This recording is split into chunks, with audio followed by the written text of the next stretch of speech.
Precisamente hemos querido traer a Jesús.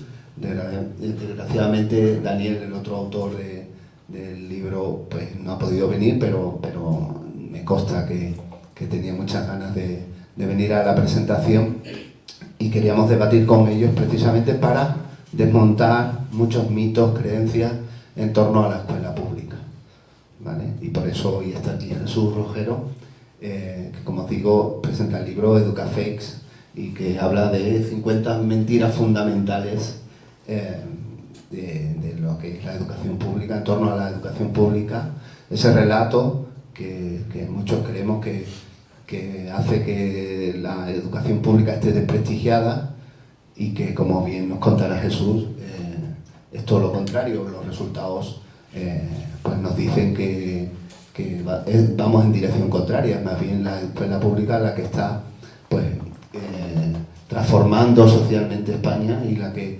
hace que todavía pues queden pues eso, algunas expectativas en positivo, ¿no?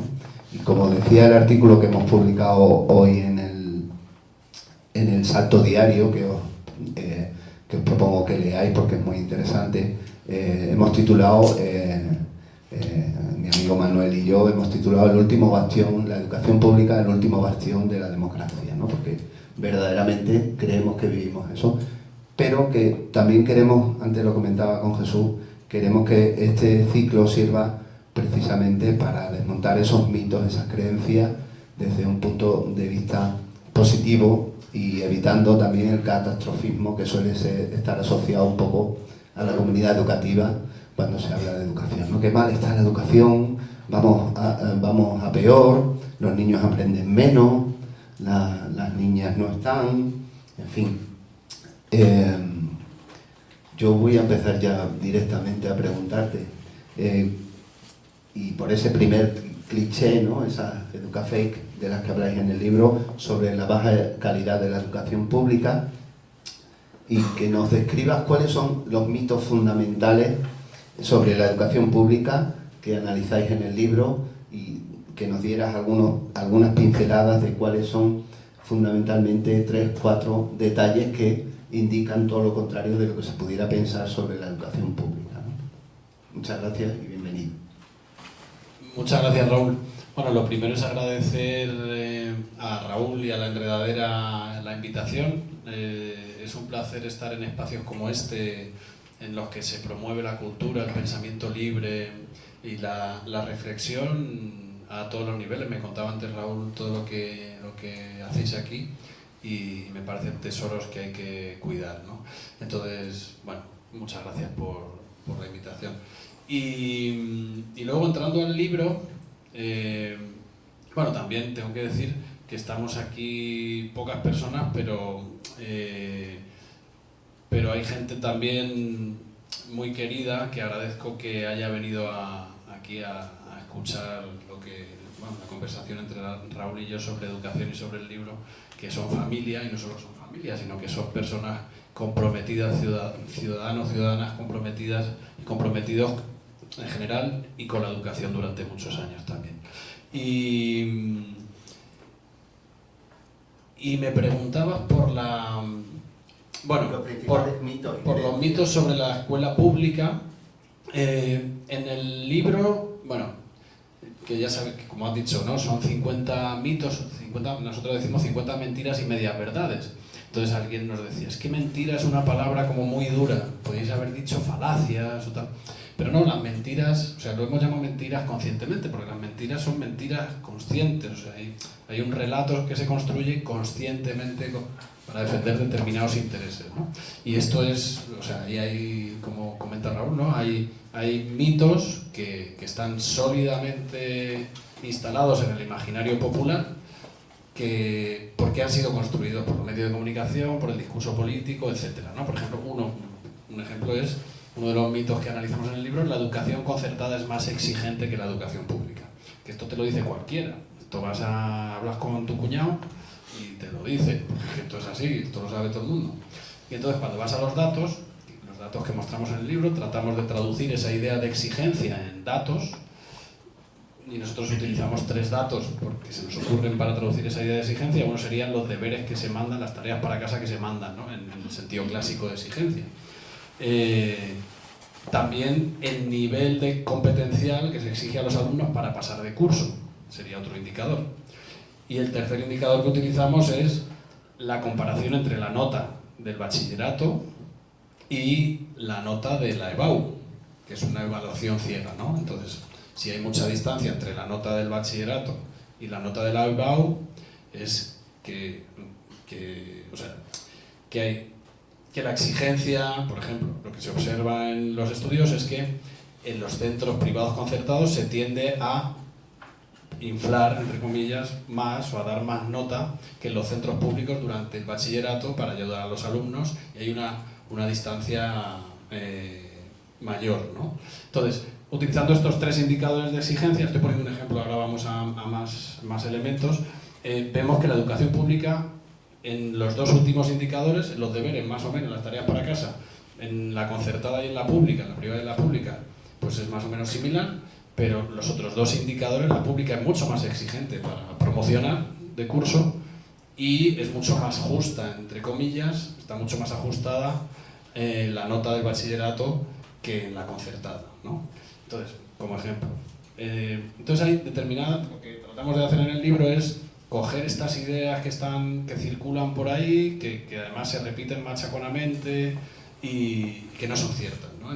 Y luego lo que comentaba Raúl, ahí también es importante, ¿no? Hay todo un discurso catastrofista, no solo sobre la educación pública, sino sobre la educación en España en general, ¿no? Y entonces, cada vez que sale el informe PISA, que ya sabéis que es una prueba internacional que mide las competencias, el nivel competencial del alumnado a los 15 años, y compara el nivel de competencial de los chicos y chicas españoles con el de otros países.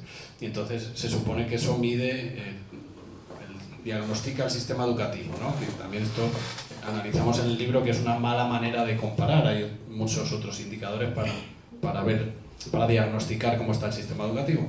Pero lo que vemos, o sea, sale repetidamente, cada vez que sale PISA, que suele salir en noviembre, diciembre, cada 3 años, los titulares son España, la cola de la OCDE, esto es un desastre, tal. Entonces, si uno analiza de manera rigurosa dónde está España en el contexto internacional, se ve que está en el promedio, o sea, no está a la cola, está en el promedio de la OCDE y está al nivel de países como Noruega, como Estados Unidos, como Francia, etc. Quiero decir que el sistema educativo español, con todo lo que necesita mejorar, que lo necesita, es homologable internacionalmente, y hay que saber de dónde venimos. Venimos de una dictadura y al final de la dictadura estábamos muchísimo más atrás que el resto de países europeos y occidentales, digamos. Entonces, España ha tenido un salto educativo gracias a maestros que estáis en esta sala y a muchos otros, tremendo, una revolución educativa en las últimas décadas, solo comparable a muy pocos países en el mundo, como Finlandia, por ejemplo, o Corea del Sur, ¿no? Entonces, eso hay que valorarlo, hay que ser conscientes de que hoy la educación española, el sistema educativo español, está mucho mejor que hace unas décadas. Entonces, a veces se emiten discursos nostálgicos de educaciones de otros tiempos que no se corresponden con la evidencia empírica, ¿no? Y entonces, ahí hay otros discursos como es que ahora se regalan los títulos, que ese es otro que ahora los chavales pueden pasar y la exigencia, la cultura del esfuerzo no es lo que era y tal. Y esto está muy instalado también dentro del profesorado. Y de hecho hay un debate bastante enconado en las redes. No sé si en los claustros, pero ahí me lo dirás tú, Raúl, que estás más en el terreno, y los maestros y maestras. Entonces, como un discurso que habla del nivel, ha bajado mucho el nivel, etcétera, ¿no? Entonces, de nuevo, cuando vamos a la evidencia empírica, los estudios que miden el nivel competencial de los jóvenes, con jóvenes que acaban de sacarse el título de la ESO, del de bachillerato, etcétera, y medimos su nivel competencial y lo comparamos con generaciones algo más mayores que tenían esos mismos títulos, vemos que no hay tal caída de nivel. No sé si me estoy explicando. Sí. Entonces, lo que tratamos de hacer en el libro es ver hasta qué punto en luego hay más cosas, ¿no? Ese discurso catastrofista es real y ajustado a la realidad educativa española, ¿no? Y luego lo que comenta Raúl es fundamental. Detrás del libro planea esa pregunta que hacías tú, el para qué sirve el sistema educativo. O sea, ¿para qué hemos inventado esto que llamamos, que aquí están mis hijas y a veces vienen frustradas del instituto, y yo pienso en ese para qué, ¿no? Realmente el sistema educativo está cumpliendo esos fines, ¿no? Hace 2 siglos y medio, que cuando se inventa esto, los sistemas educativos modernos ligados a los Estados-nación, que surge en Francia, Italia, y como yo soy sociólogo, pues tengo esto como referencia siempre. El sistema educativo se diseña y se inventa para 2 cosas. Una es la formación para el mercado, o sea, y esa función no podemos desdeñarla. O sea, el sistema educativo tiene que estar inventado para formar a las personas para que formen parte del mercado de trabajo, etc. Ese es uno. Y aquí tiene que hacerlo, y esto también viene de los cimientos, de las raíces de los sistemas educativos modernos, evitando que el origen social interfiera en ese aprendizaze. Es decir, se supone que el sistema educativo tiene que compensar las desigualdades, que ahí es donde fallamos estrepitosamente, en España y en otros países, pero tiene que formar para el mercado laboral, para que la gente se pueda ganar la vida. Eso es uno. Pero muchas veces se nos olvida la otra función fundamental del sistema educativo, que es proveer de principios y valores para poder convivir en sociedad. Porque el objetivo o sea, toda la financiación pública, o sea, el sistema político de Estado-nación lo que dice es: necesitamos algo que transmita principios y valores para que podamos convivir en esto que llamamos España, Extremadura, lo que sea, que es otra construcción política, ¿no? Y entonces aquí es fundamental esa transmisión de valores, ese componente educativo, y aquí hay otro debate dentro de los claustros también, es que los niños no vienen educados de casa, y entonces vienen aquí a aprender. Yo soy profesor de matemáticas, y entonces yo doy matemáticas, y a mí yo aquí no tengo que educar a nadie, ¿no? Y esa tensión creo que está, ¿no? Todos los días. Todos los días y a todas horas. Entonces, el sistema educativo tiene que entrar ahí. O sea, tiene que entrar ahí porque es una de sus funciones fundamentales, ¿no? Y entonces, muchas veces se nos olvida esta segunda función, ¿no? Y, ostras, yo empiezo a hablar y al final me pregunta una cosa a Raúl y yo acabo aquí. Precisamente, bueno, comentaba yo que efectivamente esa discusión está en los claustros cotidianamente, ¿no? Y que además yo percibo que hay, pues eso, el debate es un conservadurismo que se va impregnando en todos los claustros cada vez más, tratando de conservar aquello que nunca existió. O por lo menos esa es mi percepción, porque a mí, ayer mismo me comentaban, es que los niños ya no son obedientes como éramos antes. Y yo recuerdo mi colegio, que era un colegio normal de un barrio obrero de Cáceres, y había peleas todos los días, y incluso yo, siendo un buenazo, he tenido peleas y discusiones con mis compañeros, porque precisamente allí te educaban para tratar de convivir con otros compañeros, y de eso se trata en la escuela, ¿no? O hay determinados temas que antes no se trataban y que ahora abordamos, precisamente porque hemos puesto el foco, ¿no? O tú hablabas de los resultados. Si encima tenemos en cuenta la incorporación de personas de otros países que se ha vivido en España en los últimos años, pues tienes que, y que la mayoría de esas personas además llevan a su familia a las escuelas públicas, como dicen los datos y como todo el mundo es consciente, pues evidentemente esos resultados son todavía más valorables, ¿no? Y la segunda pregunta sería, ¿qué intenciones, teniendo en cuenta lo que hablamos al principio, que se está convirtiendo en la escuela quizás en el último bastión de la democracia, ¿no? ¿Qué intenciones políticas están en el sustrato de toda esta polémica que se y este relato catastrofista en torno a la educación pública, ¿no? ¿Qué crees tú? ¿Cuáles son las intenciones últimas políticas y económicas de este continuo ataque a la escuela pública? Yo recuerdo unas declaraciones de Esperanza Aguirre en su día, ¿no? Prácticamente hablando de que el profesorado que trabajaba solo 18 horas a la semana, y ese tipo de cosas, ¿no? Que aparecen en publicaciones, ¿no? Hace poco apareció una publicación en un diario regional que hablaba de que los centros de educación y subrayaban que era el profesorado de la escuela pública que había solicitado en Badajoz 2 días, un cambio de 2 días, y entonces al final empiezas a percibir cómo ese tipo de titulares, que la mayoría de la gente lo que hacemos es leer los titulares, dejan un pozo, ¿no? Como de el profesorado que trabaja poco, que buenas vacaciones, ¿no? En fin, ese discurso de cuñado del que tú hablas, ¿no? Entonces, ¿qué intenciones crees tú que subyacen a todo este discurso político? Claro, ahí en el libro, o sea, esto ya trasciende el libro, ¿no? Pero en el libro vemos que muchas de estas ideas cristalizan por nuestro propio sesgo cognitivo, porque nosotros los seres humanos tendemos a idealizar la educación en este caso que vivimos nosotros y tendemos a valorar más el esfuerzo, el nivel que había en aquella época, y eso es un sesgo que tenemos todas las personas, ¿no?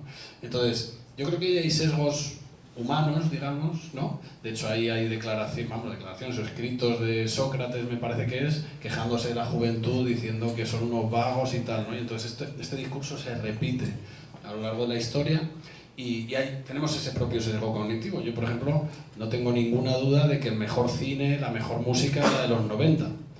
Y cada uno dirá, no, los pecos y tal, o los que en función de la generación, ¿no? Entonces, eso es una parte, ¿no? Pero luego lo que comentas tú, Raúl, es muy claro. Hay intereses muy consolidados en España que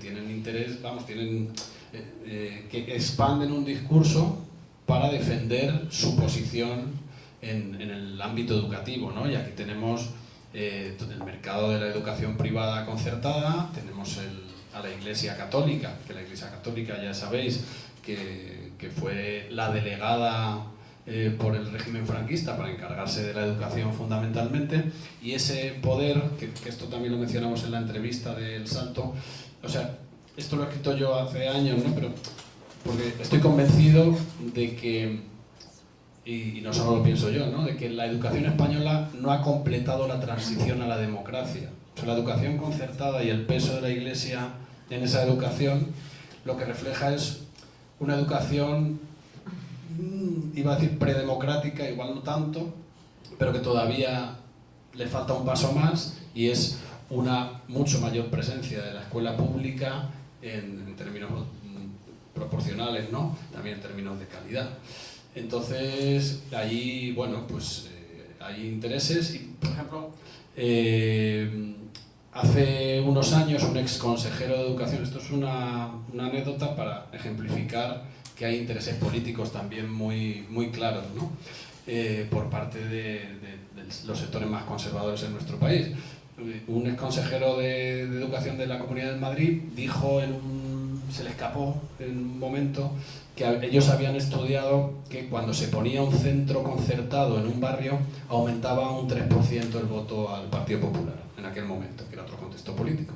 Quiero decir que esto se sabe que una determinada política educativa tiene efectos económicos, políticos, términos religiosos también, etcétera, ¿no? Entonces, por ejemplo, no sé, perdón que yo voy a Madrid, que es de donde vengo, entonces los ejemplos me salen de ahí, pero nuestra presidenta de la Comunidad de Madrid hace unas pocas semanas dijo que la universidad pública era un sitio donde estaba tomada por izquierdistas. Entonces, se les escapan estas cosas cada vez menos, porque cada vez vemos que no hay tapujos ya para decir determinadas cosas, pero esa es la percepción por parte de un sector político de la escuela pública. Y tiene sentido, tiene sentido en el sentido que decía Raúl, ¿no? Que como habéis titulado la frase que habéis entresacado de la entrevista, ¿no? Que la escuela pública es uno de los últimos bastiones de la democracia, y Daniel y yo estamos convencidos de que esto es así, porque la escuela pública es clave para cohesionar la sociedad española, para que los diferentes convivan, y eso es un elemento fundamental, que la gente diferente, de diferentes clases sociales, orígenes geográficos, géneros, capacidades, etcétera, aprenda a convivir. Es que esa es la semilla de una sociedad rica, humana y democrática. Y otros tipos de escuela van en el sentido contrario. La privatización de la educación va en el sentido contrario, de la atomización, del privilegio, de la escuela como bien de mercado en lugar de como derecho, ¿no?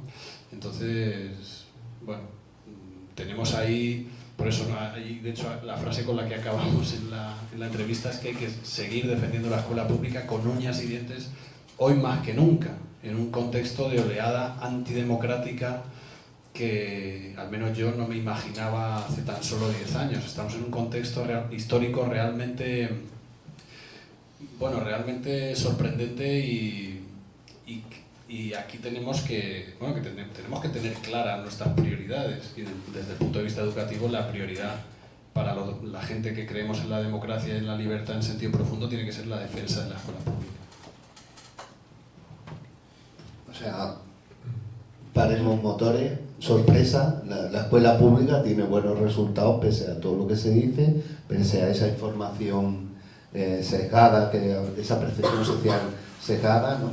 ¿Por qué crees que ocurre incluso teniendo estos datos, y cómo podríamos revertir ese relato, ¿no? Ese relato cuñado que te encuentras en los claustros, o ese relato en las esferas políticas y macro, a nivel social, a nivel político? Las personas que nos consideramos de una posición económica, ideológica de izquierda, ¿no? Progresista, pensando en un futuro común, ¿qué deberíamos defender y cómo lo deberíamos defender? ¿Cómo defendemos la escuela pública frente a estas agresiones? Bueno, esta pregunta es muy difícil, ¿no? O sea, no sé cómo responderla. Yo creo que haciendo cosas como estas, reflexionando de forma compartida sobre el valor de la escuela pública, yo creo que hay que reivindicar, en un contexto, como dice Raúl, en el que la escuela pública se pone en cuestión en el discurso público, hay que recuperar ese discurso y combatirlo con argumentos. Ese es el objetivo de este libro. Es decir, es que algunas personas nos han dicho, es que esto es un argumentario, es que esto es un libro de combate, nos han dicho. Y a mí me encanta, porque de combate en el sentido más prudente de la palabra, combate con datos, con argumentos, con el mayor rigor posible, ¿no? Que seguro que es mejorable. Pero yo creo que esto hay que hacerlo, o sea, que es el primer paso para defender la escuela pública, es reivindicar su valor en el debate público. Y si alguien te dice, es que hay que defender, y esto en Madrid, vuelvo a Madrid, la libertad educativa, porque libertad y tal. Entonces tú dices, sí, libertad, pues entonces vamos a hablar de libertad. Entonces aquí hay hay un bloque entero en el que hablamos de libertad. Y entonces, ¿a qué se le llama libertad educativa hoy? ¿No? La libertad educativa es poder elegir un centro privado concertado. Eso es lo que es libertad educativa para algunos sectores en España, ¿no? Y entonces nosotros lo que planteamos, no solo nosotros, sino que aquí seguro que lo compartimos, es que libertad educativa es que el sistema educativo tenga la capacidad de dotar a las personas de las herramientas para poder elegir lo que quieren ser en la vida y para poder desarrollar su personalidad al máximo. ¿Qué es lo que dice la Constitución española, artículo 27? No estamos diciendo nada ultra revolucionario, ¿no? Así que esto también insistimos en el libro. Ojo, que esto viene en las leyes. O sea, que no es que seamos perroflautas, es que lo dicen las leyes, y no solo esta última ley que pueden decir, no, es que el Partido Socialista... No, todas las leyes orgánicas de la democracia dicen que el sistema educativo tiene que promover la igualdad de oportunidades, la cohesión social, tiene que promover la defensa del medio ambiente, etc. Lo dicen las leyes también del Partido Popular. O sea, entonces, yo creo que hay que ir por ahí. Perdona, que yo, ya sabes, que pensamiento arboriforme, esto lo dice mucho mi madre, que que se va por las ramas, pues yo también me voy por las ramas. Pero al final lo que hay que hacer es reivindicar y cuestionar, que es lo que tratamos de hacer en el libro, cuestionar determinados conceptos que circulan: libertad educativa, exigencia, calidad educativa. ¿Qué es la calidad educativa? Es que la calidad educativa no es solo que los niños aprendan muchas matemáticas. Calidad educativa también es un centro donde hay heterogeneidad, y esa heterogeneidad y los niños y las niñas aprenden a convivir, tienen bienestar, el profesorado también, etcétera, ¿no? Es que esto también es calidad educativa. Entonces, que no nos roben conceptos como la libertad y la calidad educativa, calidad, exigencia, excelencia también es otro concepto, que no es que ¿qué es excelencia educativa, ¿no? Es que hay que empezar a recuperar esos conceptos. Sí, además es que no somos conscientes, yo creo, del nivel de estrés que estamos haciendo afrontar a nuestro alumnado. El otro día hice una práctica en clase, y en una de estas paradas técnicas que yo suelo hacer en clase, planteé un debate. Entonces, la gente de la izquierda va a defender los deberes y la gente de la derecha: ¿crees que son justos los deberes? ¿Deberíamos hacer más deberes, menos deberes? Entonces, hubo dos intervenciones muy graciosas, ¿no? Es que yo estoy en este lado, pero yo debería estar ahí porque yo odio los deberes. O sea, lo que no es justo es que yo termine a las 11 de la noche haciendo deberes, porque he estado antes jugando al fútbol, he ido a no sé dónde con mis padres, he ido a comprar, y luego, pues como tenían que hacer el ejercicio, he terminado y eran las 11 de la noche. Entonces, era curioso, ¿no? Pero es verdad que yo creo que no somos conscientes del nivel de estrés y de ansiedad que estamos provocando en nuestro alumnado con un ritmo cotidiano que está afuera. Pero antes de entrar ahí en la equidad, has hablado un poco precisamente de los datos. ¿Qué crees tú que es prioritario? ¿Desmontar la concertada? Porque en muchos espacios en los que yo he participado, debates políticos, ¿no? Existen casi dos posicionamientos, ¿no? ¿Qué hacemos primero? ¿Desmontamos la concertada, desmontamos los conciertos, o fortalecemos la escuela pública? ¿Vale? Entonces, me gustaría escuchar cuál es tu posicionamiento con respecto a esto. Bueno, yo creo que la política educativa, y esto lo dice la LOMLOE, lo que pasa es que luego la LOMLOE, que es otro problema que tenemos en nuestro país, hay una ley orgánica estatal que dice unas cosas y luego las comunidades hacen otras. Esto en Madrid lo vivimos cotidianamente y no pasa nada, pero tenemos un país un poco en ese sentido, bueno, muy contradictorio, ¿no? Y yo creo que hay que caminar en las dos direcciones. O sea, creo que la educación pública, y más en un contexto de caída demográfica muy fuerte, o sea, están naciendo muy pocos niños, o sea, los hijos del baby boom, que son mis hijas, básicamente, y toda esa corte, ahí hay mucho alumnado, pero los que vienen detrás hay mucha menos población. Entonces, hay una decisión política fundamental, que es dónde cerramos unidades, en qué centros. Y ahí lo hemos visto en Andalucía, lo estamos viendo en Madrid y en otras regiones.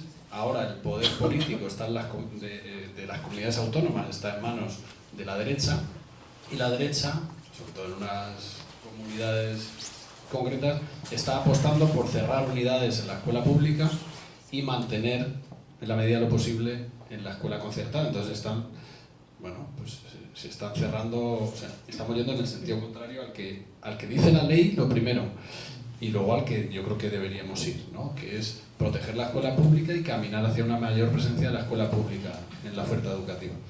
Y luego está la otra parte, que es fortalecer la escuela pública con financiación suficiente, reducción de ratios, etc.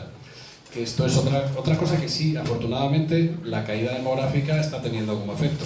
Las ratios están bajando, incluso en comunidades como Madrid. ¿Por qué? Porque es que no hay niños y hay muchos colegios, y ahora el problema está en los institutos, ¿no? Por ejemplo, en Madrid, ya no sé si sabéis que ha propuesto la presidenta de la Comunidad de Madrid, bueno, la Comunidad de Madrid ya lo están haciendo, meter primero y segundo de la ESO en los colegios. Esto es una cuestión económica puramente, aunque se venda de otra manera. ¿Por qué? Porque los institutos están a reventar y los colegios ya se están quedando sin niños. Entonces, yo creo que hay que caminar en los dos, pero debería ser mucho más fuerte la apuesta por la escuela pública en la oferta educativa. Entonces, ahí... Y eso no...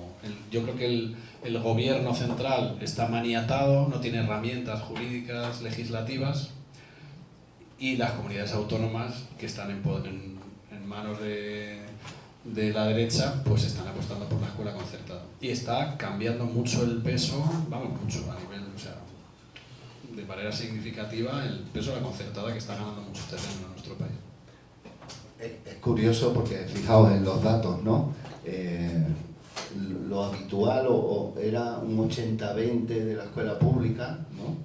Aquí en Extremadura, por ejemplo, los datos que suele usar el PSOE en su momento y ahora el PP, ¿no? Que aquí en Extremadura se da ese 80-20, 80% de escuela pública y 20% de escuela concertada, privada concertada. Pero claro, cuando se dan datos de toda Extremadura, obviamente cuando te vas a Mérida, Cáceres, Badajoz, te das cuenta que en algunos casos ya es 50-50 o si no, incluso 55-45. Yo recuerdo que una de las visitas que hice a Madrid en una reunión que tuvimos del espacio de Marea Verde, nos llevaron a un barrio que ya había un 70% de oferta de privados concertados, un 70% y un 30% era... Entonces había muchas familias que ya no podían decidir a qué centro llevar, o aun queriendo llevar a un centro público que no podían. O recuerdo otro pueblo en la Comunidad de Madrid que me comentaban que habiendo una escuela pública que funcionaba perfectamente, el suelo público del ayuntamiento fue para un colegio concertado, lo primero que hicieron fue darle el polideportivo de al lado para que pudieran hacer educación física. O sea, la cesión fue en esos términos, ¿no? En fin, datos, ¿no? de esa relevancia. Aquí en Extremadura lo que nos estaba pasando es que sin haber llegado al PP ya el PSOE practicaba políticas muy de derecha, ¿no? Entonces ya había cerrado muchas unidades públicas, yo lo he sufrido, hemos sufrido aquí en Mérida, por ejemplo, el cierre de una escuela pública, que ya es lo último, precisamente con ese argumentario de que no va gente a ese centro, ¿no? Entonces, bueno, quería ahondar un poco, tú lo has dejado un poco caer, que expliques perfectamente lo que significa libertad educativa frente a lo que se dice comúnmente que es libertad de elección de centro. ¿Qué significa un término tal y como está recogido en la Constitución y qué significa el término en lo que se está hablando ahora en términos de elección de centro, de que las familias pueden elegir? ¿Qué significa una cosa y otra? Sí, lo mencionaba antes, ¿no? La libertad educativa desde la LODE en el 85 se supone que está blindada, o sea, en la Constitución y reconoce la libertad de creación de centros, etc., ¿no? Y también el respeto a la ideología de las familias, etc., ¿no? Entonces, ahí hay una defensa muy clara de la libertad asociada a la escuela privada y a la subvención pública de centros privados. Pero ahí lo que nosotros vemos es que hay una contradicción muy fuerte, porque hay un discurso muy potente en defensa de que la gente pueda elegir un centro privado concertado, ¿no? Libertad, yo quiero elegir el centro que... y entonces hay que garantizar a las familias la libertad de poder ir a cualquier centro que respete, religioso, ¿no? En el fondo también. Entonces luego es curioso porque esos defensores no cuestionan elementos que limitan esa libertad, como las cuotas. El 90% aproximadamente de los centros concertados imponen cuotas de entrada que son ilegales o alegales y que impiden el ejercicio de esa libertad. Y no hay nadie que yo haya escuchado que defiende con uñas y dientes esto de la libertad de elección de centros que se queje de las cuotas o que se queje de que en horario lectivo en muchos centros religiosos en nuestro país todavía se realicen actividades confesionales, ¿no? En horario escolar, que esto es algo que expresamente la ley de conciertos dice que no se puede hacer. No se puede ni establecer, o sea, tiene que ser, se supone, gratuita, no se puede seleccionar al alumnado y no se pueden realizar actividades confesionales en horario lectivo. Esas tres cosas las hace todos los días la escuela concertada desde el 85. Y apenas ha habido problemas, una fiscalización seria que haya retirado conciertos, etcétera, ¿no? Y nadie se queja de eso. Los que se supone que defienden la libertad educativa no se quejan de estos elementos que claramente van contra la libertad de elección de centro. Entendía la libertad como libertad de elección de centro. Entonces, bueno, o sea, en realidad, evidentemente, no están defendiendo la libertad educativa y tampoco la libertad de elección de centro. ¿Qué están defendiendo? Pues están defendiendo intereses privados y no el interés público, que debería ser lo que subvenciona el dinero, o sea, lo que promueva el dinero público, ¿no? Entonces, nosotros planteamos que, lo que comentaba antes, la verdadera libertad educativa es que, independientemente de tu origen social, familiar, de tu contexto económico, puedas estudiar lo que quieres, ¿no? Entonces ahí volvemos al tema de la libertad y la cultura del esfuerzo. En la Comunidad de Madrid, de nuevo nuestra presidenta y el discurso político dice: los jóvenes con esfuerzo, si lo intentáis, si os esforzáis vais a conseguir lo que queréis, conquistaréis vuestros sueños. Y a la vez lo que está haciendo es privatizando la formación profesional y la universidad, ¿no? Reduciendo la universidad pública, que está absolutamente ahogada. O sea, un dato rápido: de un año para otro la Universidad Complutense ha perdido un 35% de su presupuesto. 35%.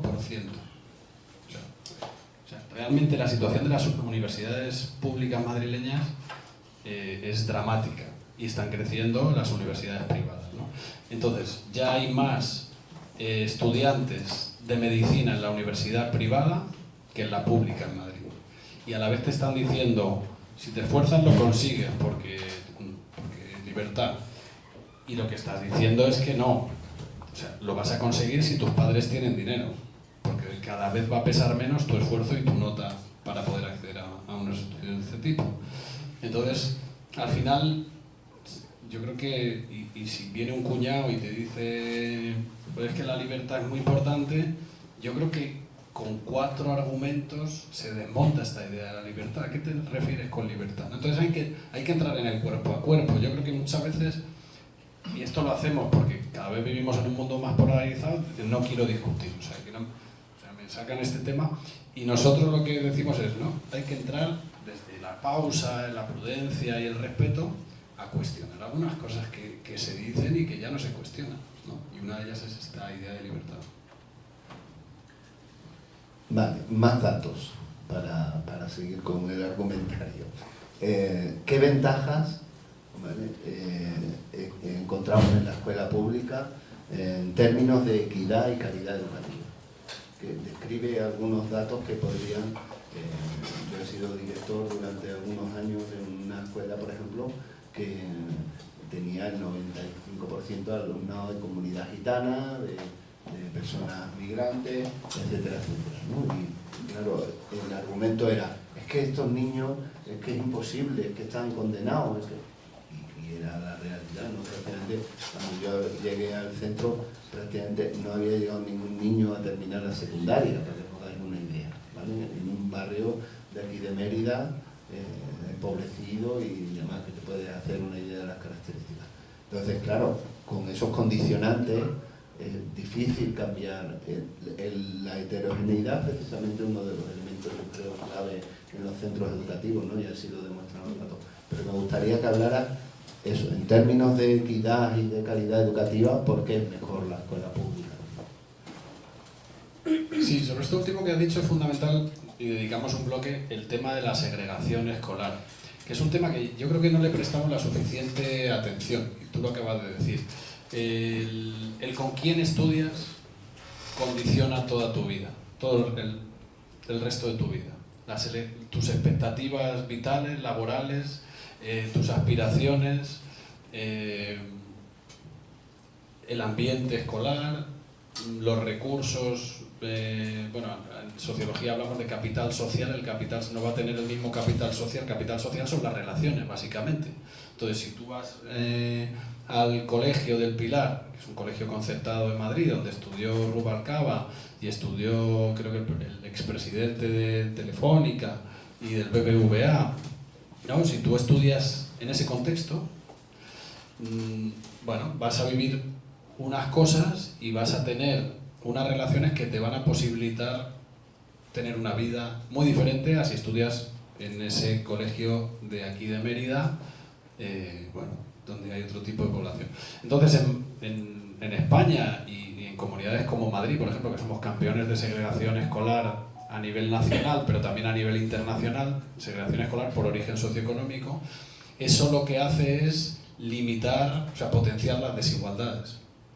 Y potenciar las desigualdades porque eso limita mucho el derecho a la educación. Ahí Madrid tiene, por ejemplo, el doble de centros gueto. Centro gueto sería aquellos que tienen más de un 50% de población vulnerable.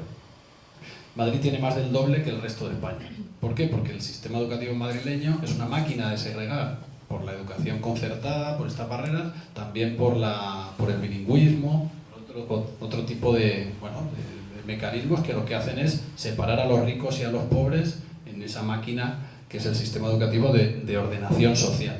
Y es muy eficaz en ese sentido. Entonces tú vas a un colegio, pero no solo vas a ese colegio, sino que en el momento que vas a ese colegio con esos compañeros ya sabes qué lugar te corresponde en la sociedad. Entonces esto es mucho más potente. Esto, claro, es difícil de medir, estas trayectorias, pero están ahí y son fundamentales. Y la educación pública es la que recoge la heterogeneidad, es la que tiene la capacidad de integrar y de integrar a población de diferente origen, de diferentes características y promover la convivencia, ¿no? Y entonces esto es fundamental. Y luego, lo que decías del contexto, la importancia del origen, ¿no? Del contexto social y económico de los alumnos. Aquí, otro de los mitos que lo enunciamos así tal cual es, decimos que es un mito, los resultados académicos dependen del esfuerzo y el talento personal. Esto es un mito, pero es un mito muy consolidado también en este mundo individualista en el que vivimos y competitivo.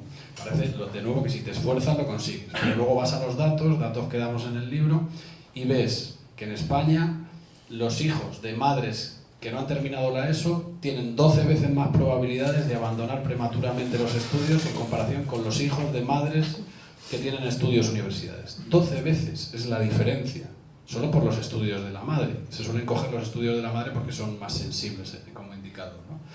Y entonces hay gente que te dice, que te puede decir, no, pero es que la gente de clase alta lo es porque sus padres eran más inteligentes y entonces la inteligencia se hereda. Pero afortunadamente tenemos investigaciones también que echan por tierra este argumento, que ven, o sea, que muestran cómo esos genes asociados a la inteligencia se reparten, se distribuyen más o menos equitativamente entre las clases sociales. Y entonces hay un estudio, bueno, hay varios estudios que muestran que cogen los genes, la inteligencia innata, lo que podemos decir inteligencia innata, ¿no? Los genes asociados a la inteligencia, y entonces los ordenan por clase social y ven las trayectorias de la gente.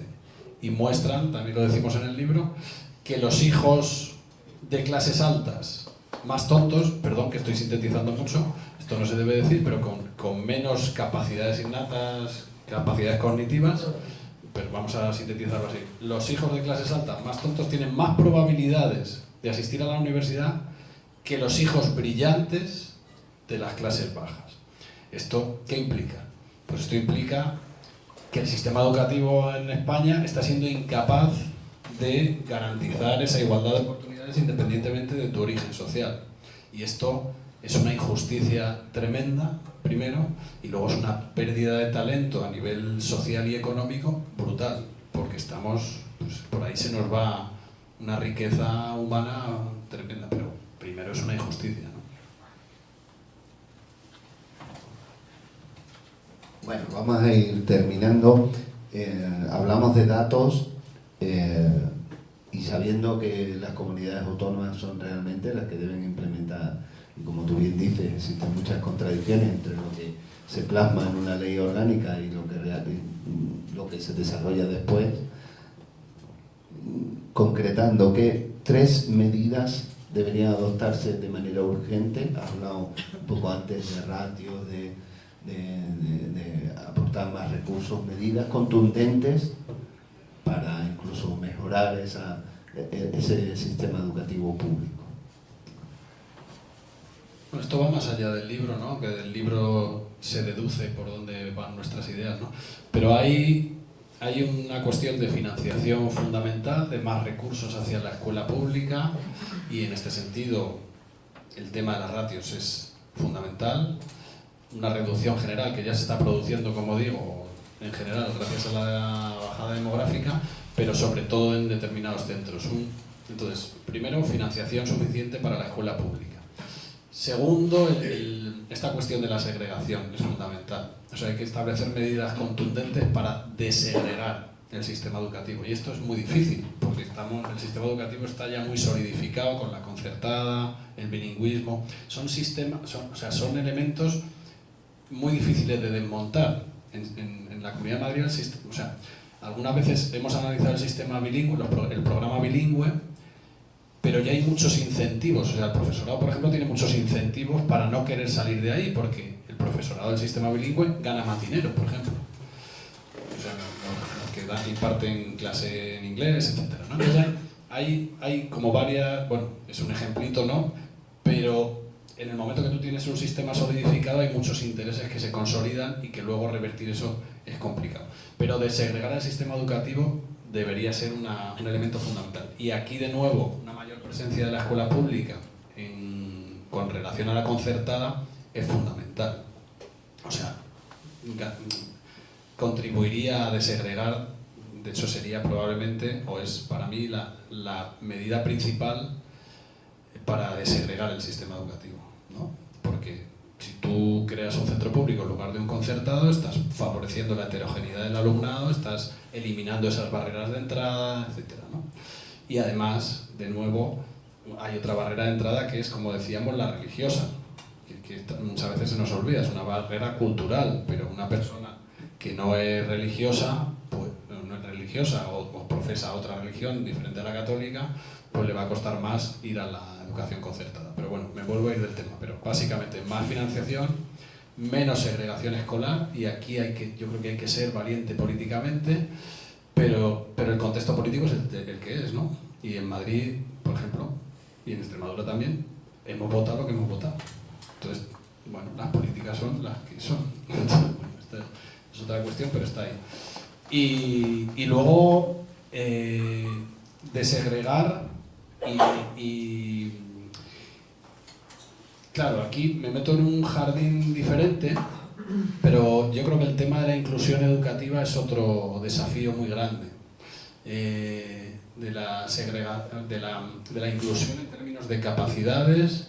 O sea, antes hablábamos incluso en mayor heterogeneidad de clase social, ¿no? Pero ahí yo creo que hay que dar establecer medidas realmente eficaces para mejorar la inclusión. Y aquí de nuevo necesitamos muchos recursos, muchísimos recursos, pero también cambiar una parte de la cultura escolar que entiende que una parte del alumnado no pertenece a la escuela ordinaria. Entonces, pero aquí nos meteríamos en otro jardín muy grande, ¿no? Entonces, diría que esas tres cuestiones. Y una que no se nos puede olvidar, detener y revertir la privatización educativa. Yo creo que tenemos un problemón, sobre todo en la educación postobligatoria, en la obligatoria también, con el avance de la escuela privada concertada, pero la postobligatoria, la privatización, por ejemplo, Madrid, Cataluña, etcétera, de la formación profesional es tremenda. Esto revierte en la calidad de la propia educación, pero también de nuevo en la igualdad de oportunidades, porque si tú quieres acceder a la formación profesional o a la universidad, como decía antes, y dependes del dinero que tengan tus padres, pues esto lo que hace es limitar, o sea, aumentar las desigualdades sociales y bueno, esto de la igualdad de oportunidades se queda en un chiste, ¿no?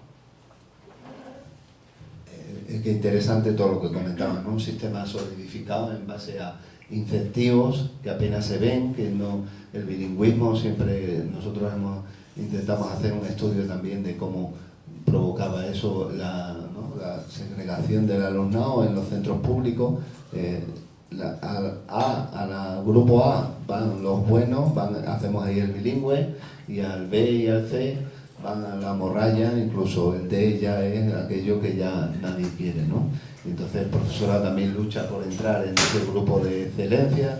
En Madrid se montó el bachillerato de la excelencia, pero vamos por ese camino. O sea, Madrid al final es el banco de pruebas y el resto de comunidades autónomas va detrás, ¿no? Y luego, como el profesorado, pues lucha también por estar en ese estatus superior, ¿no? De un centro bilingüe. Hemos puesto en casi todos los centros de aquí de Mérida, ¿verdad? Ya son bilingües, ¿no?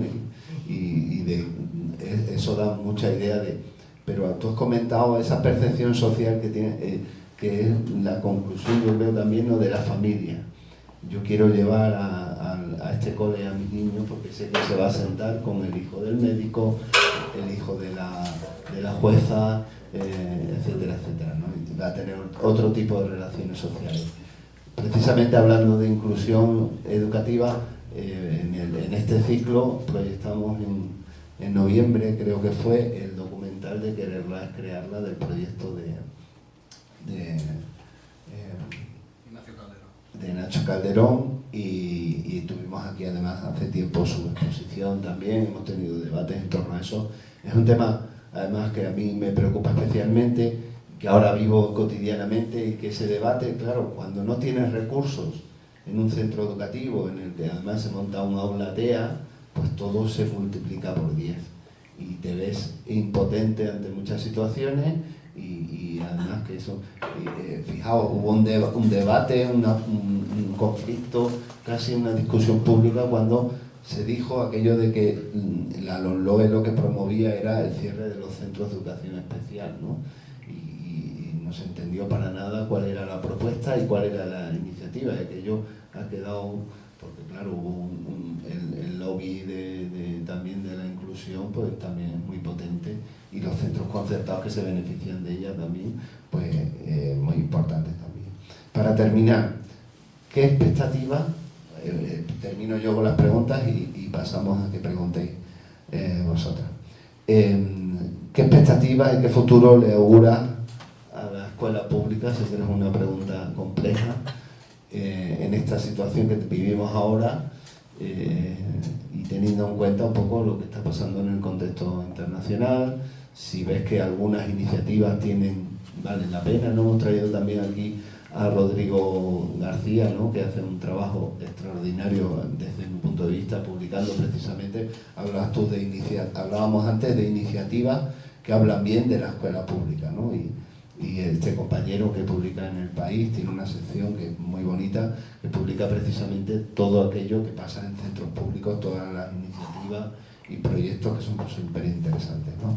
¿Qué expectativas tienes tú con respecto a la escuela pública en los próximos 10, 15 años? Como sociólogo, además.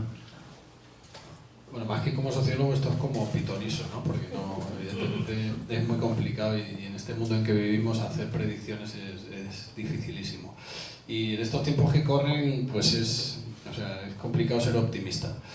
Pero es complicado ser optimista es que, quiero decir, huelgan ¿no? El análisis, sabemos quién gobierna en el país más poderoso del mundo, sabemos lo que está ocurriendo, la tendencia, ¿no? En el electoral en muchos países de Europa, incluido el nuestro. Entonces, en ese sentido, es difícil ser optimista. Pero las cosas no tienen que ser, no tienen que seguir caminando en la dirección que parece que van a seguir caminando por lo menos un tiempo, y puede que las cosas cambien en sentido positivo, y a nivel incluso electoral. Pero es verdad que la tendencia es muy dura. Es muy dura porque quienes están en el poder y quienes están alcanzando el poder no creen en la educación pública, creen al contrario. La educación pública, como decíamos, es uno de los últimos diques de contención frente a la oleada autoritaria, ¿no? Porque es un espacio de democracia, es un espacio de cohesión social, es un espacio libre de interferencia de intereses privados. Esto a nivel teórico ojalá fuera más así, ¿no? Pero lo es. Y además nosotros con el libro llevamos ya como una gira de varios meses y hemos estado en muchas ciudades. Hemos estado en Salamanca, Segovia, hemos estado en Barcelona, hemos estado en Gijón, en Madrid, en muchos barrios, etcétera. Y como dices, hay mucha gente muy comprometida con la escuela pública haciendo cosas muy interesantes, pero muy interesantes. Entonces, hay un contexto general difícil, pero la escuela pública sigue teniendo mucho valor y sigue... Y yo creo que hay elementos para la esperanza. Y tenemos que seguir construyendo esos elementos. El libro pretendía ser un granito de esperanza o contribuir a esa reflexión. Esto, donde estamos hoy, también lo es, son espacios de esperanza. Y yo creo que los pasos y la receta es juntarse para reflexionar, y no solo para reflexionar, sino para construir en lo cotidiano y en lo que podamos cada uno en lo que tenemos en nuestra mano, en los claustros, en las AMPAs, en el mundo político también, hay que defenderlo, ¿no? O sea, la gente que esté en política. Y entonces, como veis, soy muy mal pitoniso, entonces lo que voy a decir es lo que quiero que pase. Y entonces yo creo que va a ir todo mejor. No me lo creo yo, pero es verdad que tenemos que tener esperanza, ¿no? Porque la necesitamos también. Bueno, pues muchas gracias, Jesús. Pasamos al turno de preguntas. ¿Alguna cuestión que os gustaría que Jesús nos aclarara? Y si no, pues tomamos una cerveza con él en el Ambigú y así terminamos la charla. Perfecto.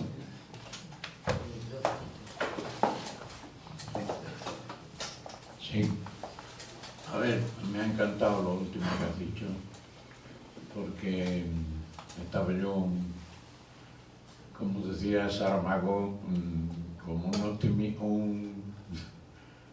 un optimista bien informado, ¿no?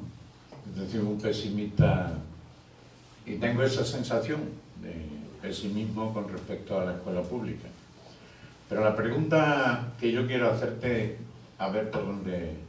A ver, yo sé lo que quiere, vamos a coger Madrid, para no meternos aquí. Yo sé lo que pretende el gobierno de Madrid y lo que pretende el gobierno de Estados Unidos en este caso. Yo lo sé. Pero lo que no comprendo es que la mayoría de los madrileños o la mayoría de los estadounidenses estén de acuerdo con lo que propone quienes gobiernan. Y claro, vamos a centrarnos ya en España. Nosotros desde el 78, que tenemos la Constitución, bueno, teníamos la rémora de 50 años de dictadura, pero ya hemos trabajado y ya está la gente, tú por ejemplo, tú estás educado ya en la democracia, ¿no? Por tu edad, mi hijo y toda la gente de esa edad. No nosotros que ya somos jubilados y tal. Algo tenemos que haber hecho mal en el sistema educativo. Yo soy profesional, he sido profesional de la enseñanza, ya jubilado, para que la gente de tu edad, y poco más y poco menos, pues porque yo no me creo que 80 y tantos millones en Estados Unidos y no sé cuántos millones en Madrid crean que potenciar la escuela concertada va a ser beneficioso para la mayoría de ellos, por decirlo de una manera sencilla. Algo debemos haber hecho mal.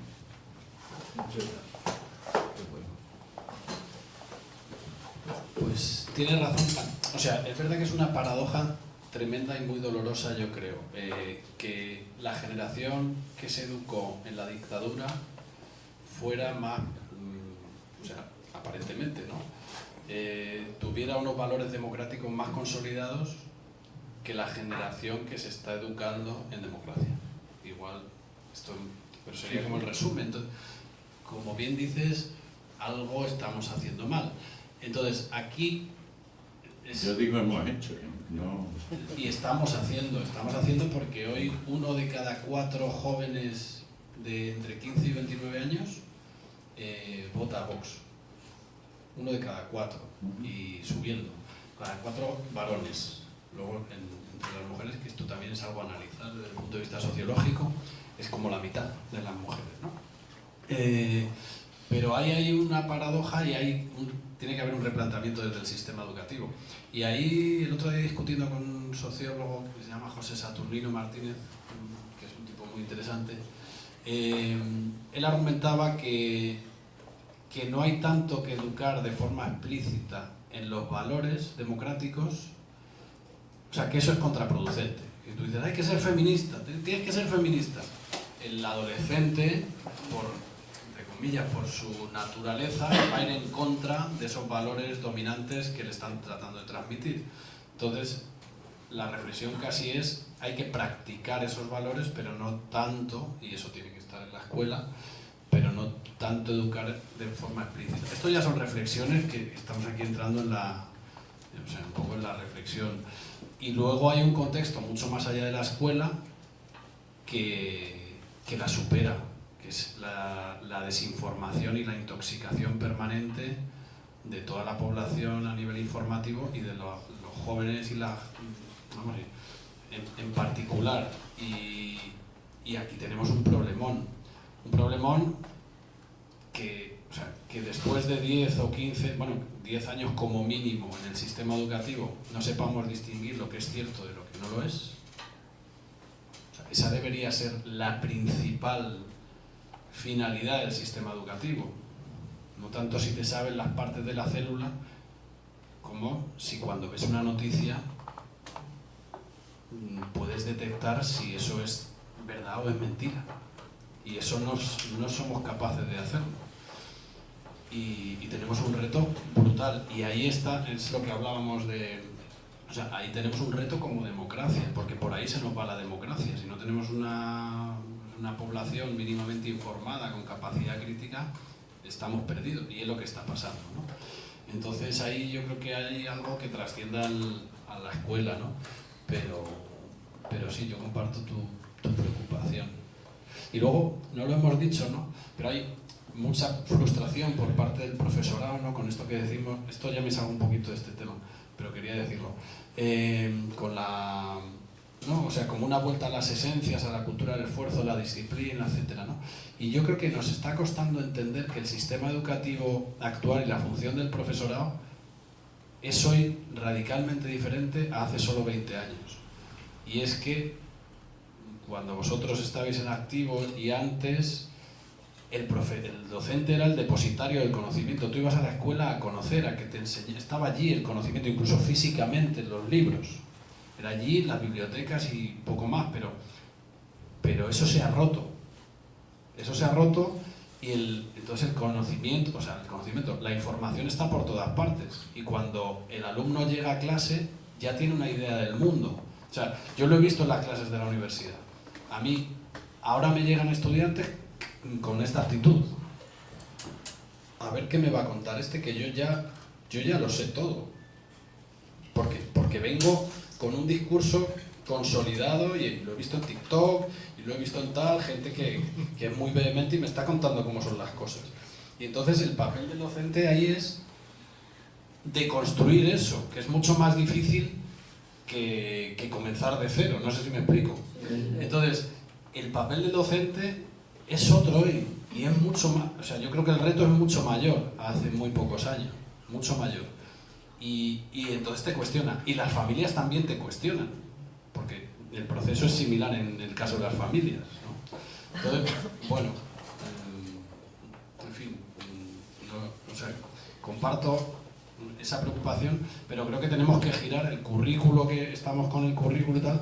Yo creo que este tema tiene que ser central, el tema de detectar qué fuentes son fiables, qué fuentes no, discutir, o sea, hacer a los estudiantes reflexionar sobre eso, ¿no? La Dana de Valencia, de repente, o sea, pasa esto y en lugar, pero gente incluso con doctorados y tal, te mandan barbaridades sin ningún tipo de filtro. Nos hemos emocionalizado de tal manera que hemos, o sea, cada vez más dejamos a un lado la racionalidad a la hora de analizar la realidad. Y eso nos lleva a hacer auténticas barbaridades y a optar por determinadas opciones políticas, ¿no? Perdón porque me extiendo mucho. No, tranquilo.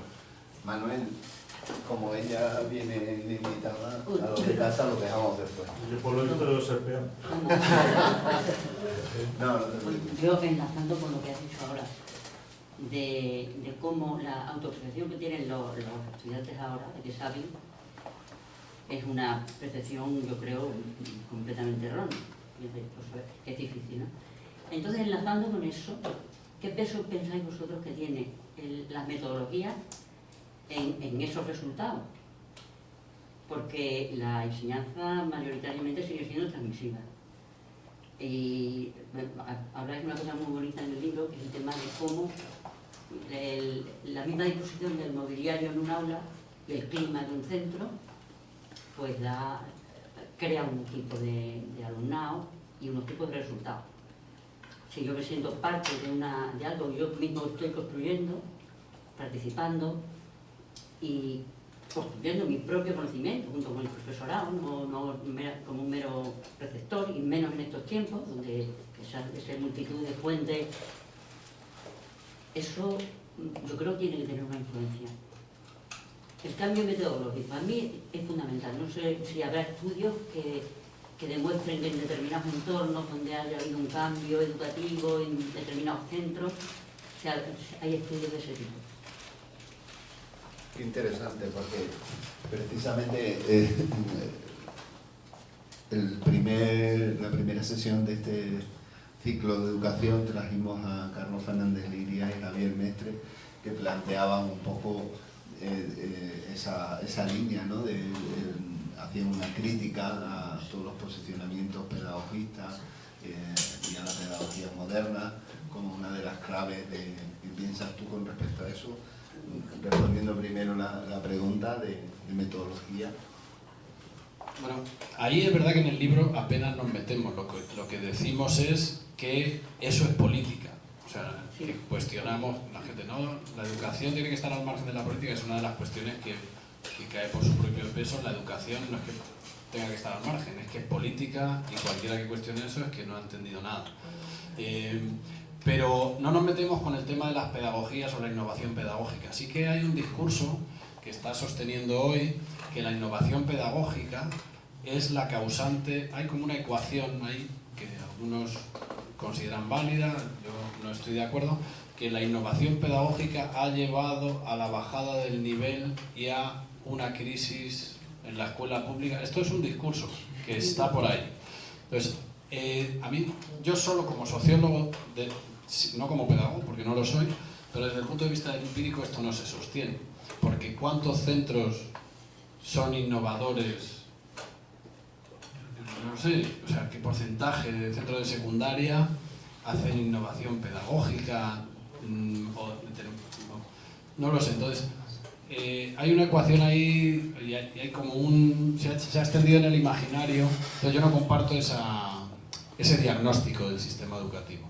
De hecho, creo que lo que hay que hacer es reflexionar sobre la práctica pedagógica, evidentemente analizar qué funciona y qué no, a partir de investigaciones, etcétera, pero yo creo que como la respuesta a la situación actual sea volver a una escuela meramente transmisiva, donde se asume que el alumno tiene que venir educado de casa, etcétera, como esa sea la respuesta de la escuela pública, creo que tenemos un problema.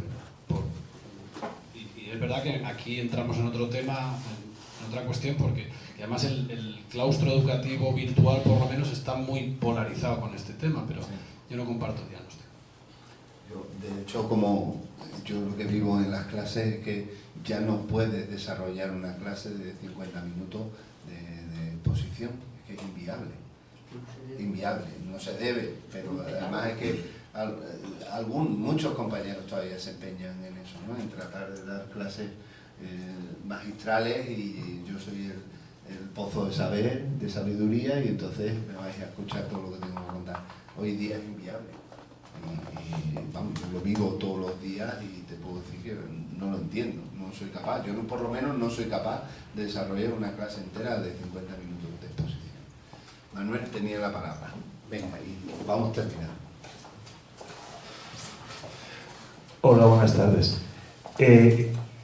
con permiso, yo tenía una pregunta, pero igual te la hago luego. Pero lo que sí tengo después de oír, sobre todo en la última parte, es una opinión más que nada, que tiene que ver sobre todo con las posibilidades que tenemos quienes creemos en lo público de resistir un ineludible, o sea, es inocultable el avance de la reacción. Pero también, a ver, yo quiero apelar a dos cosas. Primero, que nos olvidemos de que el combate contra esa reacción se hace en términos racionales, porque la batalla de los datos la tenemos ganada.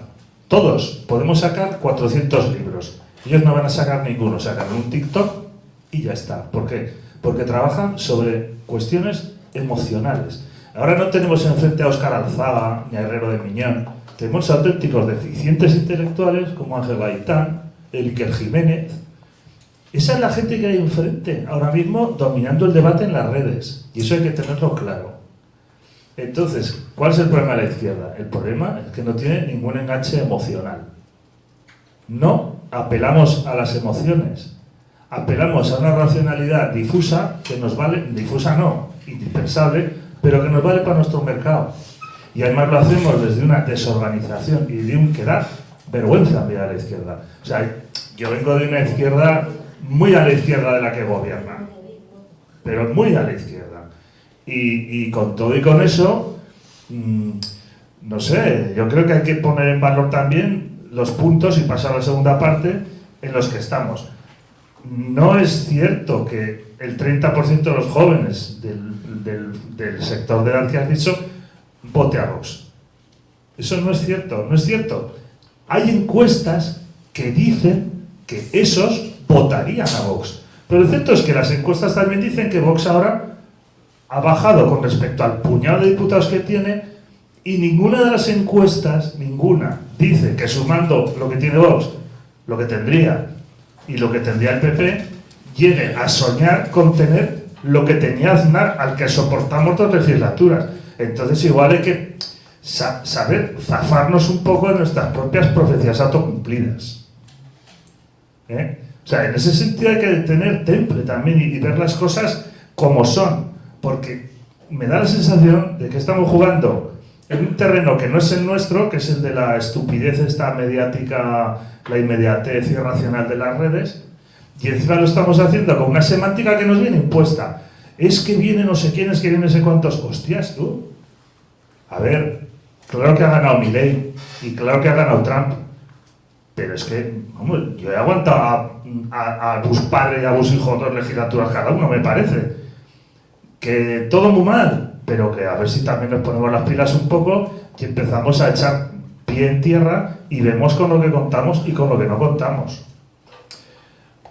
Que todo muy mal, sí, pero que, a ver, que también sepamos atarnos un poco a la realidad y ver por dónde nos están dando. Y no nos están dando, no eras ningún libro. No van a sacar ningún libro para contradecir el tuyo, porque el tuyo tiene la certeza de los datos y la verdad. Y con todo y con eso, en Madrid, si seguimos así, va a volver a ganar Ayuso. ¿Por qué? Porque apela a sandeces. Y la gente se menea sobre sandeces ahora mismo. Y mientras no rompamos ese círculo vicioso, nos vamos a comer un colín y medio. Y un poquito de alegría, joder, que ya vale. Bueno, pues no sé, Jesús, si quieres añadir algo más. Vale. No, sí, tienes toda la razón en el sentido de... Si me da la razón, concluyo. Es verdad que he dicho toda y no quería decirlo. Pero no, tienes mucha razón. Estamos en un momento, de verdad que... O sea, hemos vivido Bush padre, Bush hijo, Aznar, pero estamos en otro momento. Sí. Muy diferente. Entonces, ojo, cuidado, quiero decir que no, hay que ser conscientes. Y luego alegría, toda la que yo la tengo, ¿eh?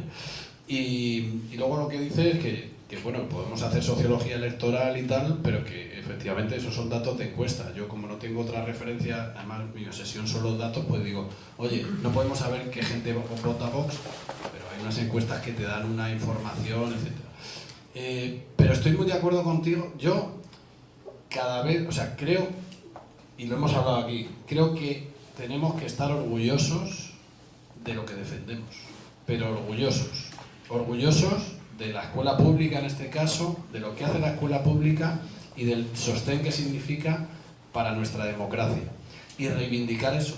Y a mí, y eso, y en otras, o sea, la escuela pública, pero también la sanidad pública y en otras esferas. Entonces, compartiendo el diagnóstico, a mí no se me ocurre, o sea, quiero decir, es muy difícil, o sea, el qué hacer, qué hacemos, porque, muy bien, es lo que dices tú, muy bien este libro, con sus datos, con sus argumentos, y es que tenemos razón, está clarísimo. ¿Y ahora qué?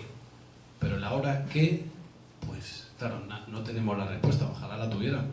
Pero yo, o sea, creo que lo primero es dar la batalla en el discurso racional, porque o sea, claro, en el emocional también, desde el punto de vista de, es que tenemos la puñetera razón, y esto hay que decirlo, y si queremos construir un mundo mejor, pero no mejor también para los votantes de la gente que vota en contra de sus intereses, porque votan en contra de sus intereses y no son conscientes. Pero aquí volvemos al tema de la desinformación, etcétera, ¿no?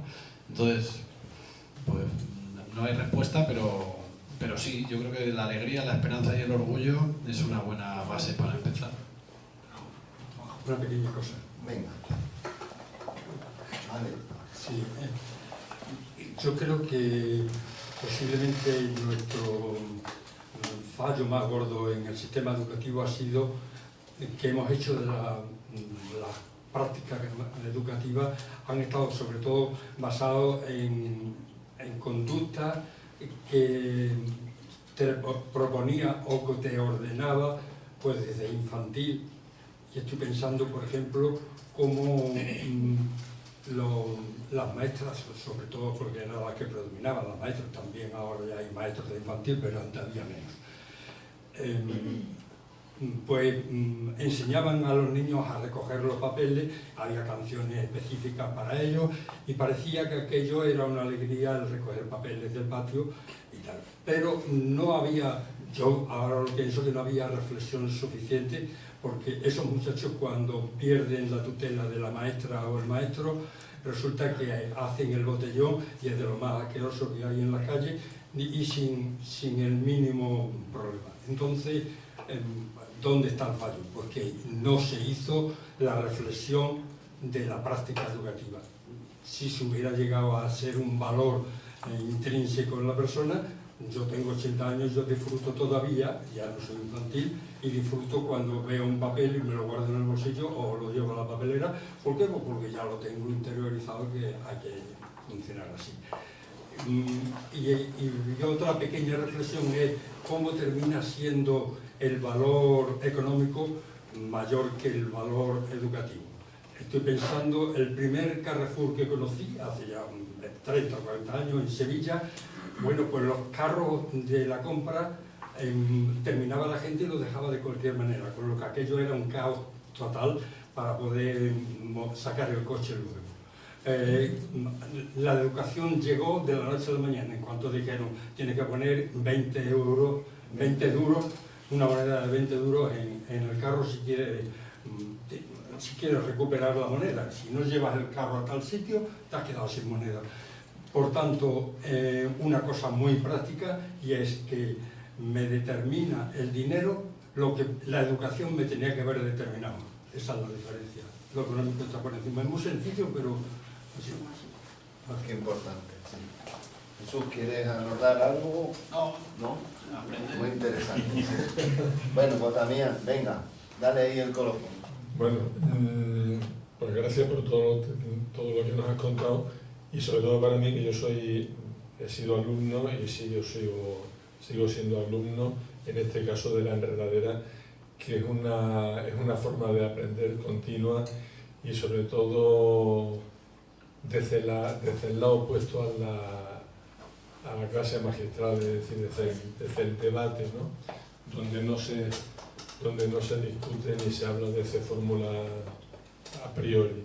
Bueno, lo que quería decir era que, esto no digo nada nuevo, que el gran éxito del capitalismo no ha sido la enajenación de los medios de producción, como se nos cuenta habitualmente, habitualmente en todas las teorías más o menos dogmáticas, ¿no? El gran éxito ha sido la enajenación de nuestro pensamiento, de nuestra capacidad de raciocinio, etcétera, etcétera, ¿no? Claro, ¿por qué se produce eso? Pues posiblemente porque se han capitalizado los centros de educación, sean públicos o sean privados. Es decir, a mí me parece que es muy importante para cualquier sistema político el asalto a los medios a los centros educativos, porque es donde se están moldeando, donde se están formando los futuros dirigentes, los futuros líderes, los que nos van a pastorear en un sentido o en otro. Y vosotros habéis hablado de lo que habéis hablado, no lo voy a repetir ahora, ¿no? Pero yo no sé si habéis hablado poco del contenido, de lo que se dice, se cuenta o se expende en algunos casos en esos centros, sean públicos o privados, ¿no? Y a mí me da la sensación que es muy similar tanto en lo público como en lo privado. Y eso sí es grave, claro, porque finalmente todo lo que... A ver, ahora sale Trump. Trump no ha salido por arte de Birlibirloque. Aquí hemos tenido un gobierno socialista que era, con todos los respetos, ¿no? Era una panda de cortijeros. Es decir, que se expende, insisto en la palabra expenduría además, un concepto del poder que es tremendamente autoritario, que es castrante, que nos impide un desarrollo como personas autónomas y, por supuesto, de la constitución, de la construcción de una sociedad que sea una juxtaposición de individualidades. Para mí, los momentos más traumáticos en mi vida han sido el bachillerato. Lo estoy diciendo en un tono que igual suena como acusación, en absoluto. O sea, que yo hice el bachillerato aquí en Mérida con los salesianos. Parece ser que han cambiado, pero para mí ha sido lo más tremendo que yo he vivido en mi vida. Tan es así, yo estuve en la cárcel en la época del franquismo y cuando salí al patio de Carabanchel, la primera imagen que se le vino encima fue el patio de los salesianos. Pero puedo decir que luego estuve en Madrid haciendo ciencias políticas y el profesorado básicamente estaba colonizado por el Partido Comunista. Es decir, que esos centros educativos, o que cualquier centro educativo, es muy goloso y es fundamental para el poder asaltarlo, para que a través de ahí se expenda una ideología dominante que nos anula como personas, ¿no? Y entonces, pues, ahí estamos votando a todo. ¿Pregunta o...? Discurso. No lo sé. No sé si... No lo sé. No, lo que quiero decir es que efectivamente, cuando decía que el éxito del capitalismo es el que es porque efectivamente el capitalismo, cualquier sistema político, un objetivo fundamental es asaltar los centros de formación, los centros de educación, porque es el vehículo a través del cual se socializa el individuo, ¿no? En un sentido o en otro. Claro. Ahí, una de las cosas que decimos en el libro, que cuestionamos, y es otro discurso por parte de sectores conservadores, es que la escuela pública adoctrina. La escuela pública adoctrina, y entonces la privada es donde está la libertad de pensamiento. Porque privada no está sometida al control, o sea, es más libre, ¿no?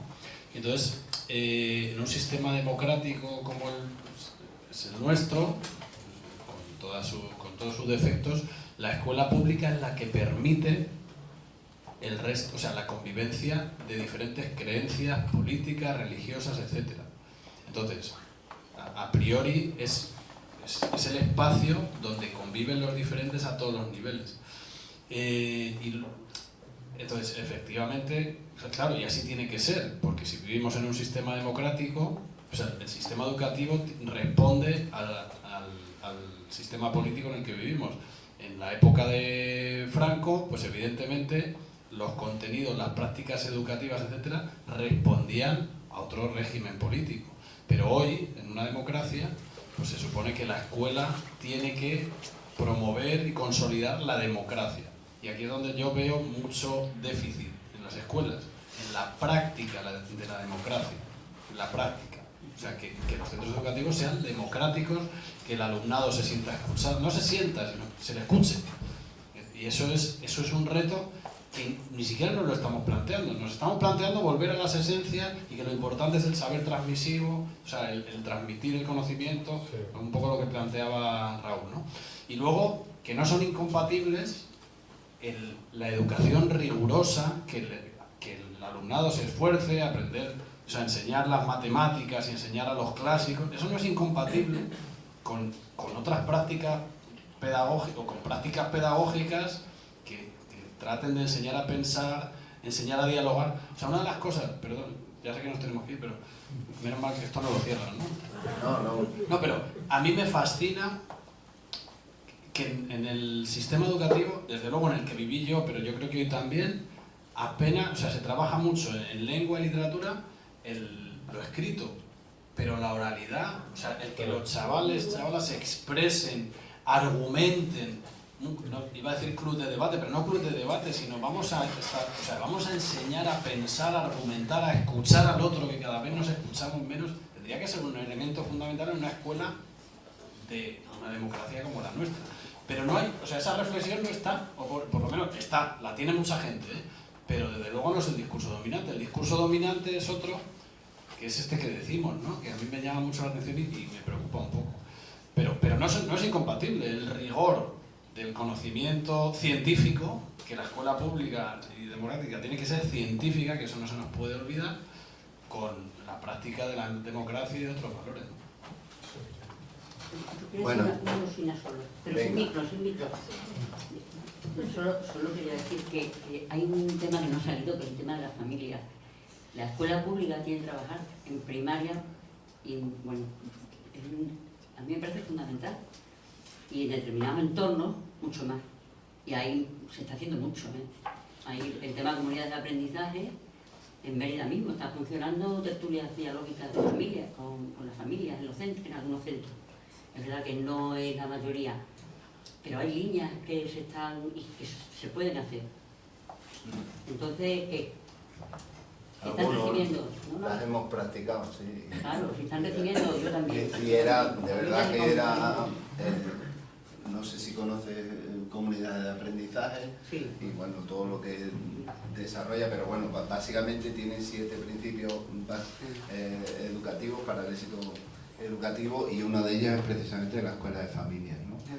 Y en este centro en el que yo trabajaba, pues precisamente implementábamos todo un proyecto de escuela de familias. Con el lunes, miércoles y viernes había toda una serie de sesiones formativas para la familia y hacíamos tertulias. Y para mí es uno de los ejemplos más potentes ver a las familias entrar y salir de la escuela y compartir, efectivamente, hacer la suya, porque precisamente estábamos en una comunidad en la que sienten la escuela como algo muy ajeno a sus vidas cotidianas. Entonces era como hacer el camino inverso, ¿no? Y precisamente quería terminar simplemente diciendo una cosa que a mí me parece muy importante, porque al final las normas, aunque no se implementen, el lenguaje que se utiliza en ellas sí que es muy importante, ¿no? Y de hecho las últimas leyes, por ejemplo, convierten a la educación no en un derecho, o no hablan expresamente de un derecho, el derecho a la educación que tiene nuestra infancia, sino de un servicio, del servicio educativo. Entonces que pensemos también en eso. Muchísimas gracias, Jesús, familia, y muchísimas gracias a todos.